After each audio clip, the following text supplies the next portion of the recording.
సమర్థ సద్గురు సాయినాథ్ మహారాజ్కి జై. మన సాయిభక్తులందరికీ నమస్తే అండి. అందరూ ఎలా ఉన్నారు ఫ్రెండ్స్? ఏం చేస్తున్నారండి?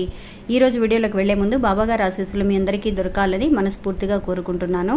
ఇంకా ఈరోజు బాబా ఏమంటున్నారు అనంటే, బిడ్డ నువ్వు జరిగిపోయిన ఒక విషయం గురించి పదే పదే ఆలోచిస్తూ కూర్చున్నావు నాయన. అలా ఆలోచించడం వల్ల నువ్వు ఎంత పెద్ద తప్పు చేస్తున్నావు అనేది నీకు తెలియటం లేదు. అందువల్ల నువ్వు ఎంత నష్టపోతున్నావు అనే విషయం అనేది కూడా నీకు తెలియచేస్తాను అని చెప్పి బాబా ఈరోజు మనతో చెప్తున్నారండి. సాధారణంగా అండి మనందరము కూడా కొన్ని విషయాలని మనకి చాలా కష్టపెట్టే ఒక చిన్న విషయమైనా కూడా అండి మనం మర్చిపోలేకపోతూ ఉంటాం. వాటి గురించి మళ్ళీ ఆలోచిస్తూ ఉంటాం. అందువల్ల అలాంటి ఒక విషయం గురించి పదే ఆలోచించకూడదు అని చెప్పి ఆలోచించటం వల్ల ఏం జరుగుతుంది, మనం ఎలాంటి తప్పు చేస్తున్నాము, జీవితంలో ఎలాంటి విషయాల్లో మనం నష్టపోతున్నాము, అలా నష్టపోవడం వల్ల మనకి ఏం జరుగుతుంది అనే ఒక విషయాన్ని కూడా ఈరోజు బాబా మనకి తెలియజేయబోతున్నారండి. ఇంకా ఈరోజు వీడియోలోకి వెళ్ళడానికి ముందుగా మన ఛానల్ని ఎవరైతే కనుక కొత్తగా చూస్తున్నారో వాళ్ళు ప్లీజ్ సబ్స్క్రైబ్ చేసుకోండి ఫ్రెండ్స్. మీకు వీడియో నచ్చితే కనుక ఒక చిన్న లైక్ చేసి సపోర్ట్ చేయండి. మీ ఫ్రెండ్స్ అందరికీ కూడా షేర్ చేయండి. సాధారణంగా అండి బాబా చెప్పే మంచి కథలు కానీ ఇలాంటి విషయాలన్నీ కూడా మనకి అందరికీ కూడా కనెక్ట్ అవుతూ ఉన్నాయండి. మీకు నాకు చూసే వాళ్ళందరికీ కూడా కనెక్ట్ అవుతూ ఉన్నాయి. ఎందువల్లంటే ప్రతి వాళ్ళ విషయంలోనూ జరిగే సిచ్యువేషన్ అండి ఇది. కొన్ని సందర్భాల్లో మనం మర్చిపోతూ ఉంటాం. ఇది తప్పని తెలుసు అయినా సరే మళ్ళీ మనం ఒక్కొక్క విషయంలో సిచ్యువేషన్లో ఉన్నప్పుడు అలా ఉండాల్సి వస్తుంది అని అనుకున్నప్పుడు మర్చిపోతామండి. అది తప్పు, బాబా మనకు చెప్పారు ఇలా చేయకూడదు అని. కొంతమంది అది అలాగే రెగ్యులర్గా పాటించే వాళ్ళు కూడా ఉన్నారండి. అలాంటి ఒక విషయం అండి ఈరోజు. జరిగిపోయిన ఒక విషయం గురించి ఒక వ్యక్తి పదే ఆలోచిస్తూ ఉన్నాడండి. అలా ఆలోచించడం వల్ల అతని జీవితంలో ఏం జరిగింది, బాబా అన్నట్టుగా అతను ఏం నష్టపోయాడు అనే విషయాన్ని ఈరోజు మనం ఒక చిన్న కథ ద్వారా తెలుసుకుందామండి. ఇంకా కథలోకి వెళదాం. అది ఒక పెద్ద గురుకులం అండి. ఆ గురుకులంలో ఒక గురువుగా ఆయన ఒక ఎన్నో వందల సంవత్సరాల ఎక్స్పీరియన్స్ ఉన్న ఒక పెద్ద గురువు అండి ఆయన. అలాంటి ఒక గురువు కింద ఎంతోమంది శిష్యులు చక్కగా పాఠాలు నేర్చుకోవడానికి అతని దగ్గరికి వస్తూ ఉన్నారండి. అలా పాఠాలు నేర్చుకుంటూ ఉంటారు.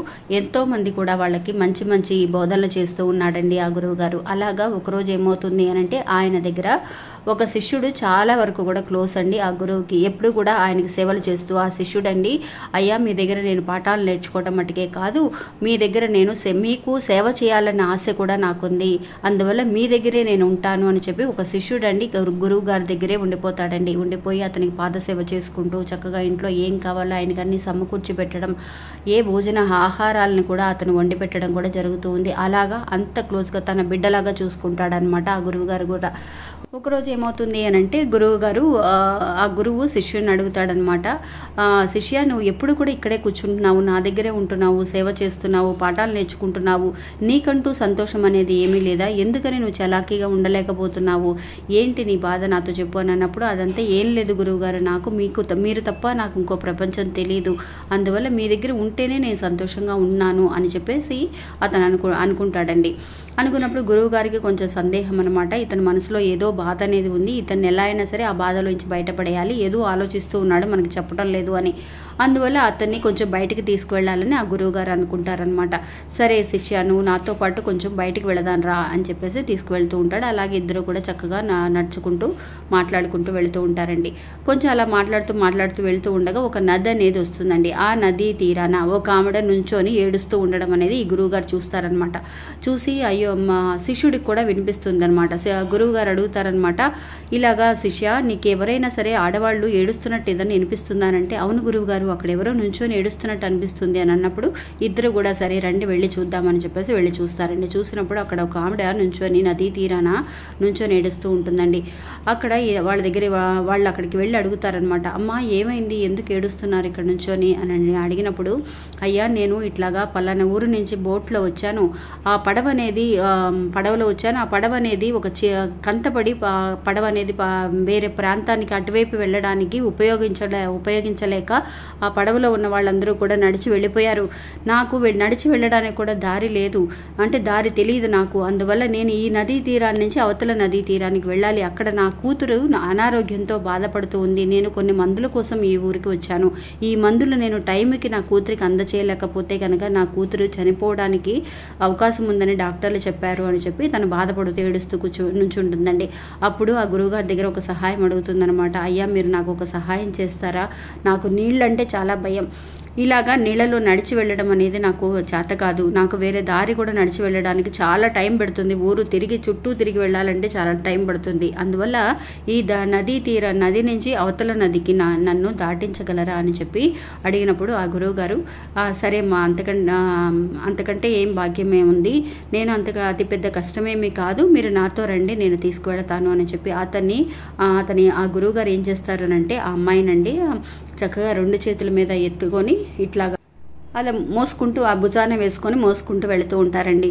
అప్పుడు శిష్యుడికి చాలా ఆశ్చర్యం అనిపిస్తుందండి, ఏంటి గురువుగారు ఇలా చేస్తున్నారే, మనకి పాఠాలలో ఏం నేర్పించారు, పరాయి స్త్రీని మనం తాకకూడదని కదా గురువుగారు మనకి ఎన్ని సంవత్సరాల నుంచి మనకు నేర్పించారు, మరి ఈవిడని ఇలాగ తాకి ఇలాగా చేస్తున్నారేంటి అని చెప్పేసి అతనిలో ఒక సందేహం అండి, బాధ, అది గురువుగారు తప్పు చేస్తున్నారేమో అని ఒక ఆలోచన. ఆ బాధతోటే అంటే ఆ ఆలోచనతోటి ఆ సందేహంతో అలాగే వస్తూ ఉంటాడు. ఈ గురువుగారు అలాగే అతను వెనకాలే వెళ్తూ ఉంటాడనమాట. శిష్యుడు కూడా ఇంకా నదీ తీరానికి వచ్చేస్తారనమాట. ఈ నది నుంచి ఆ నదీ తీరానికి అట్లా నడుచుకుంటూ వెళ్ళిపోతారనమాట. ఇంకా అక్కడ ఆవిడని ఆ భారాన్ని అంటే ఆమె మీద భుజం మీద ఉన్న భారాన్ని అక్కడే దించేసేసి ఆవిడని దించేసి వెళ్ళిపోయినప్పుడు ఆవిడ ఆయన గురువుగారి కాళ్ళ మీద పడి, అయ్యా నాకు చాలా సహాయం చేశారు, నా బిడ్డ ప్రాణాలు కాపాడారు అని. అమ్మ నాకు ప్రాణాలు కాపాడడం కంటే నాకు ఇంకొక విషయం నాకు తెలియలేదు, మీకు ఇలా సహాయం చేయాలని నాకు మనసుకు అనిపించింది, నేను చేసేది కరెక్ట్ అనుకున్నాను, నీకు చేశాను, వెళ్ళిరమ్మా అని చెప్పేసి అమ్మాయిని పంపించేస్తారండి. పంపించేసినప్పుడు ఇక్కడ ఈ శిష్యుడి మటుకు మొహం అట్లాగా మార్చుకొని సైలెంట్గా ఆ సందేహం అనేది ఎప్పుడైతే మన మనసులో ఏదైతే ఒక సందేహం అనేది ఉంటుందో అది అడగకుండా ఎప్పుడైతే మనం అలాగే ఉండిపోతామో అది చాలా బాధాకరమైన ఒక విషయం అండి. బాధని కూడా కాదు, మనం ఒక్కొక్క విషయాన్ని అలాగే మన మనసులోనే పెట్టుకొని ఉంటే కనుక అది చాలా వరకు కూడా భారం అనిపిస్తుంది గుండె అనేది. అందువల్ల ఆ విషయాన్ని తెలుసుకున్న గురువు గారు ఆ శిష్యుని అడుగుతాడనమాట, శిష్య నువ్వేమన్నా నన్ను అడగాలనుకుంటున్నావా, ఏంటి సైలెంట్గా ఉన్నావు అని అడుగుతాడండి. అడిగినప్పుడు లేదండి, మిమ్మల్ని అడగచ్చో లేదో నాకు తెలియదు, మిమ్మల్ని అడిగే వయసు నాకు లేదు, కానీ ఇది తప్పో రైటో కూడా నాకు తెలియదు, అయినా సరే మిమ్మల్ని అడుగుతున్నాను, అడగచ్చా గురువుగారు అని అన్నప్పుడు సరే అడుగు, నువ్వేం అడగాలనుకుంటున్నావు నాకు తెలుసు, నువ్వు అడుగు అయినా సరే అని చెప్పేసి ఆయనకు తెలుసండి, గురువుగారికి తెలిసి శిష్యుడు ఏం అడగబోతున్నాడని. అయ్యా మీరు నాకు మా పాఠాలలో మీరు నేర్పించారు కదా పరాయి స్త్రీని తాకకూడదు అని, ఈరోజు పరాయి స్త్రీని ఎత్తుకొని ఇట్లా భుజాల మీద వేసుకొని మీరు అవతల నదికి తీసుకొచ్చారే, ఇది తప్పుగా అనిపించటం లేదా మీకు అని. అప్పుడు గురువుగారు ఒక చిన్న చిరునవ్వు నవ్వి, అయ్యా నీ సందేహం అనేది కరెక్టే, నీకు పాఠాలలో నేర్పించిన విషయమే నువ్వు అడుగుతున్నావు, కానీ మనం ఒకళ్ళ కష్టాల్లో ఉన్నప్పుడు వాళ్ళని కాపాడడం అనే దానికంటే మిగిలిన మన బోధనలు అనేవి ఏమీ లేవు. అంతకంటే దేవుడు కూడా మనకు నేర్పించిన ఒక విషయం అదే. మన పాఠాలు కానీ మన న్యాయ ధర్మాలు కానీ ఏదైనా సరే ఒకళ్ళ కష్టాలలో ఉన్నప్పుడు మనం అదే కరెక్ట్గా పాటించాలని ఏమీ లేదు. దేవుడు కూడా ఎదుటి వాళ్ళకి సహాయం చేయమని చెప్పారు. అందువల్ల ఆవిడ అలా ఏడుస్తూ ఉంటే మనం ఊరుకొని వచ్చేస్తేనే తప్పు, కానీ ఆవిడ దగ్గరికి వెళ్ళి ఆవిడ కష్టం తీర్చడం అనేది నేను అలా ఆలోచించానే, కానీ మనకి గురువు గారి పాఠాలు ఏం నేర్పించారన్న విషయాన్ని నేను ఆలోచించలేదు అని చెప్పి అతను చెప్పినప్పుడు అప్పుడు ఆ శిష్యుడు కూడా అర్థమవుతుందండి, మన కష్టాల్లో ఉన్న వాళ్ళకి మనం సహాయం చేయడంలో తప్పు లేదు అనే విషయం.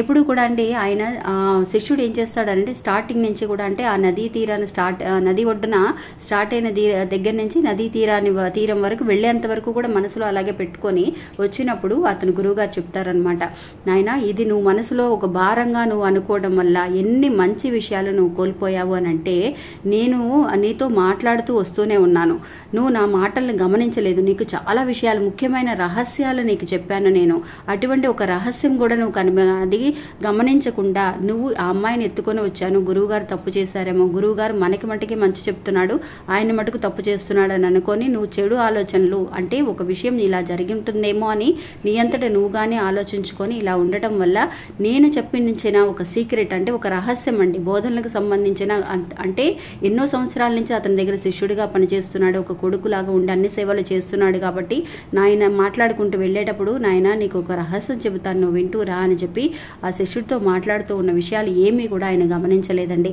అప్పుడు అడుగుతాడనమాట, నాయన నీతో మాట్లాడుతున్నప్పుడు కొన్ని విషయాలు చెప్పాను అవి విన్నావా అన్నప్పుడు, లేదు గురువుగారు నన్ను క్షమించండి, నేను ఈ విషయం గురించే నా మనసులో పెట్టుకొని ఆలోచిస్తూ ఉన్నాను, కానీ నేను మీరు మాట్లాడిన మాటలు ఏమీ గమనించలేదు అని.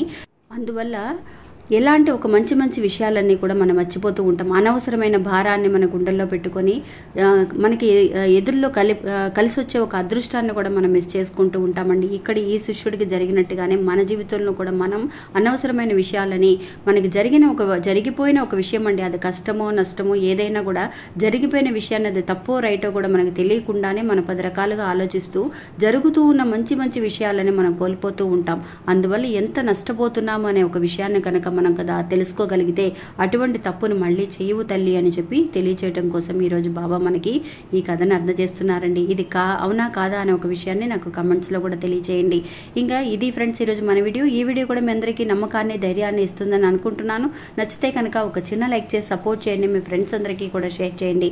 మళ్ళీ ఇంకొక వీడియోలో మళ్ళీ కలుస్తాను. అంతవరకు సెలవు. నమస్తే. ఓం సాయిరామ్.